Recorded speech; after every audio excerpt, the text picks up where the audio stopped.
Hi everybody, Kenneth G Hasty here once again for my videos to help sales managers, business owners, and salespeople to basically be more effective and make more money.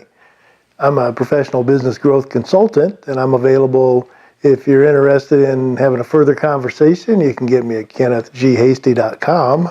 Also, I've been taking questions at kennethghasty.com. You can submit a question that you'd like me to answer on a video, and I'd be happy to do it. One of those is up here right now, so I'll address that here in a second. And other than that, please like, tweet, retweet, etc. So today's video is called, What Can You Do to Make Salespeople More Productive? Well, that's an interesting question, isn't it? Because if you're a business owner, you go, I'm spending all this money on salespeople, and they're not producing any more. They might be producing less. It might be even be in a slide, or we're not growing as fast as we want to, etc. So first off, ask yourself this. How well did you onboard the salespeople? Did you just hire somebody and say, okay, here's the stuff we do, give them a nice pat on the back, kick them out the door, and hope they can sell? Did you give them 2 weeks of intensive training inside your company and get them prepared to go out and sell? Something in the middle? You know, keep that in mind. I highly recommend having a thorough onboarding practice, because what that does is they become part of the team then. So then they go out there and it's we, it's not just them, you know, when they're talking about the company, oh, we do this, you know. But otherwise, if they're just, they don't feel like they're part of the group and the company, then it's, well, the company says this, the company does that. They won't be anywhere near as effective. So onboarding process is important. Sales training, which is often part of the onboarding process. You know, you hire somebody that's, well, they're a salesperson, they don't need training. Well, every salesperson needs training, especially with regard to your product. So do you have the best practices laid out already from your top salespeople or from yourself, who's been able to tell those success stories on how something happened?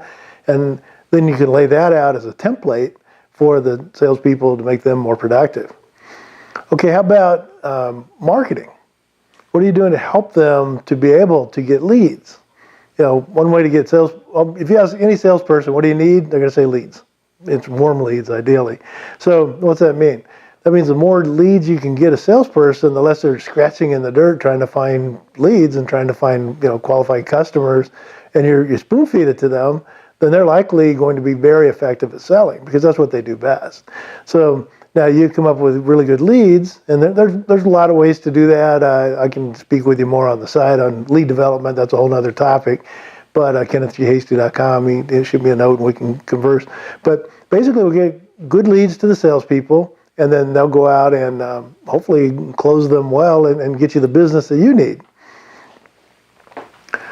So they've got the leads. Now what happens? How do we do the follow-up? Well, how do we track these leads? How do we track the conversations? How do we track that? Well, if you're trying to do it on paper or on Excel, you're going to be very limited in your ability. So hopefully you've got a good CRM that you can track all these things and track the leads, et cetera, and make it easier for them.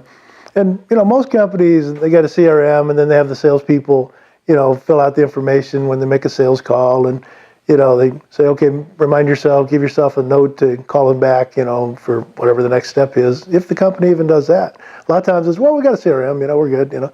But, you know, if you really want to do that the best way, then you have a cloud-based CRM that anybody can access from any computer, anywhere in the world, anytime, you know. So in that cloud-based CRM, now you've got the information. You need to have the salespeople clear on what the next step should be, basically the funnel. So you lay out your sales funnel ahead of time. I can help you with that. You lay out your sales funnel ahead of time on what you need to do to, you know, basically be effective and grow the business.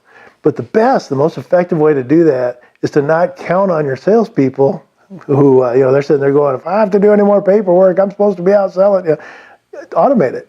A lot of times, you know, the very best CRMs will automate the sales funnel. So that means it's emails and follow-up coming from the salesperson, but not. It's all done ahead of time.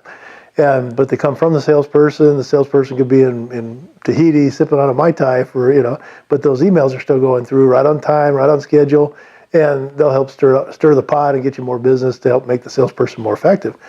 You know, people start answering those emails. You go, okay, I'm ready now. The salesperson goes, great. You know, came out of nowhere. Now they've got a qualified lead to go get, and all you really did was automated your sales funnel.